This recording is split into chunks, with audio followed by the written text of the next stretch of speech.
Salut à tous, c'est Ki et on se retrouve pour une nouvelle vidéo. Donc cette vidéo sera le tuto numéro 3 sur le graphe. Donc il a mis du temps à venir, je l'avoue. Mais j'étais pas mal occupée, j'ai sorti d'autres vidéos entre temps. Et j'ai pas eu trop le temps de le faire. Donc je vais vous expliquer aujourd'hui comment on fait la 3D sur un graphe. Donc une 3D en point de fuite. Alors pour commencer, il faut mettre un point de fuite. Donc on peut le mettre n'importe où.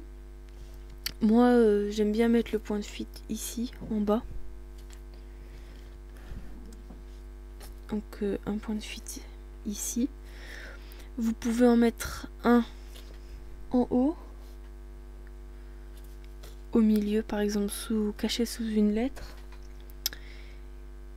Donc ça c'est pour les points de fuite. Vous pouvez les mettre aussi sur les côtés. Enfin franchement vous pouvez les mettre n'importe où les points de fuite. Ensuite vous pouvez faire partir votre 3D dans un sens. Par exemple vers la droite. Donc tous vos traits iront vers la droite. Ou vers la gauche, le bas ou le haut. Donc c'est moins joli qu'en point de fuite mais ça peut se faire. Donc moi je vais vous expliquer donc avec un point de fuite et puis l'autre méthode elle est toute simple, je vous l'expliquerai mais je le ferai pas sur ce graphe là. Alors pour le point de fuite, il faut vous en placiez un. Donc je vais le mettre ici. Voilà, vous le voyez bien là. Et là donc je vais prendre une règle et je vais faire partir donc mes traits de l'extrémité de la lettre jusqu'au trait. Donc on va mettre 1 cm de maximum. Après si on met trop c'est pas très beau. Vous le reliez pas directement au point parce que c'est pas très joli non plus. Donc on va faire ça partout. Je vais passer en speed et puis on se retrouve après.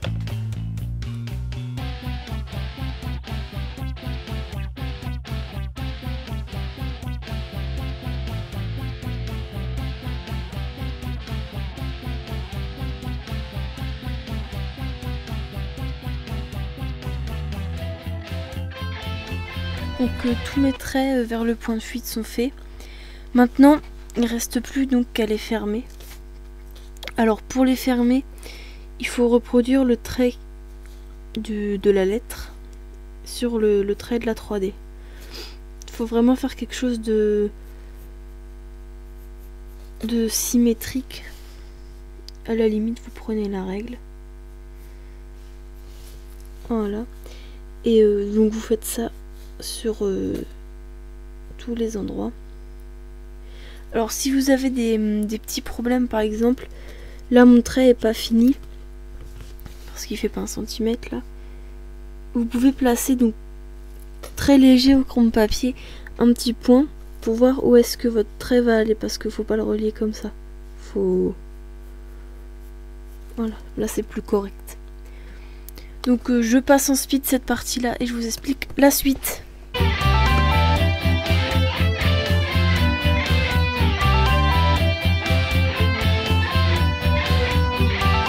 Que ça donne votre 3D une fois fini. Je vais repasser donc tout le graphe ainsi que la 3D donc avec un feutre. Là j'avais utilisé un liner mais il est un petit peu fin, on voit pas très bien les traits. Donc je vais tout repasser au feutre noir et puis on se retrouve après pour la colorisation de la 3D et je vous expliquerai un petit peu les effets qu'on peut apporter dedans.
ça donne une fois la 3D coloriée.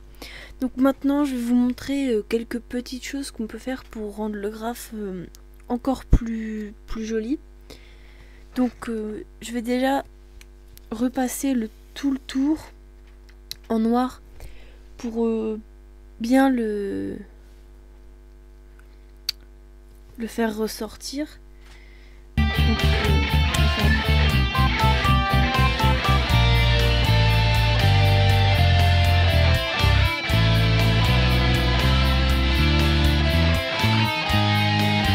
on va passer donc, au light.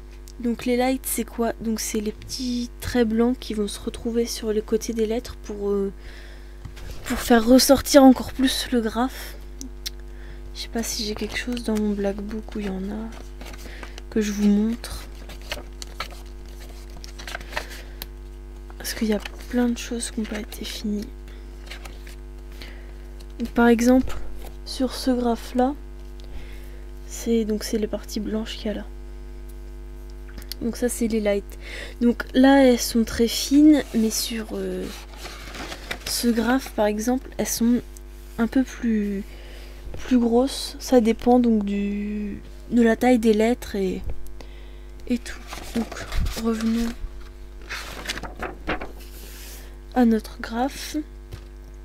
Donc là, comme les lettres sont relativement petites, je vais prendre donc un Posca PC1MR. Donc c'est très fin comme mine. Ensuite, si les lettres étaient plus grandes, j'aurais pris un Molotov 2 mm. Comme ça. Ou alors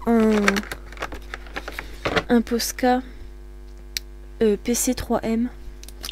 Donc grosse pointe comme ceci.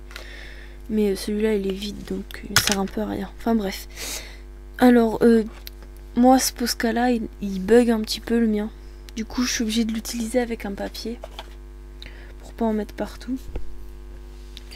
Donc ce que je fais moi, c'est que genre j'appuie bien dessus pour bien faire sortir la peinture. Voilà. Et là donc je vais venir sur chaque côté droit des lettres faire un trait. Donc faut le placer. On va se mettre là. Faut le placer vraiment au bord, quitte à laisser un petit peu de couleur de lettres, ou vraiment le coller au trait noir. Donc vous faites comme vous souhaitez. Moi j'aime pas trop le coller, du coup je le mets plutôt pas loin, mais je le mets comme ça.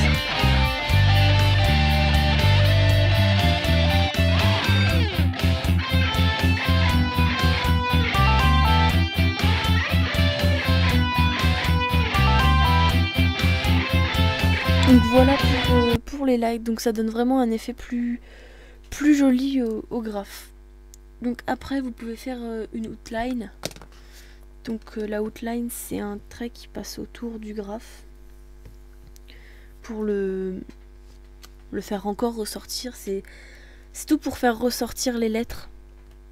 Donc je vais en faire une noire.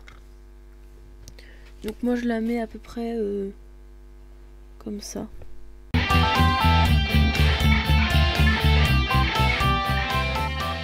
Voilà, donc là j'ai laissé là et je vais vous montrer donc comment donc faire faites votre tag là et comment faire pour que ça se lie. Donc moi mon tag il est simple, hein. Voilà. Donc là il n'y avait pas grand chose parce que le point du i c'est lié directement et puis la barre du K c'est lié aussi. Donc ça c'est mon tag. Donc tag à ne pas confondre avec graphe parce que beaucoup de personnes confondent. Donc le tag c'est le nom, la signature du graffeur et le graphe c'est les lettres beaucoup plus travaillées. Donc voilà, c'est juste pour vous préciser ça parce que plein de personnes ne le savent pas. Donc on va mettre la date, donc soit vous mettez la date dans une lettre ou soit vous la mettez ailleurs. Donc moi je vais la mettre là.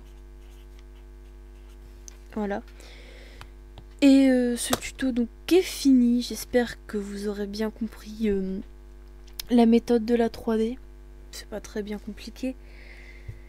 Et donc les lights, la colorisation de la 3D, ainsi que la outline, mais la outline c'est vraiment accessoire, j'en fais pas tout le temps. Donc voilà, ce graphe est fini, et j'espère que ça vous aura plu. Voilà, donc n'hésitez pas de commenter si vous avez des questions ou si vous avez bien aimé. Likez la vidéo, partagez-la, ça fait toujours plaisir. Ainsi que de vous abonner à mon compte Instagram. Je suis vraiment beaucoup active, je poste des photos presque tous les jours. Tout du moins, au moins une fois par semaine. Voilà, donc à tous les gens, bon graphe.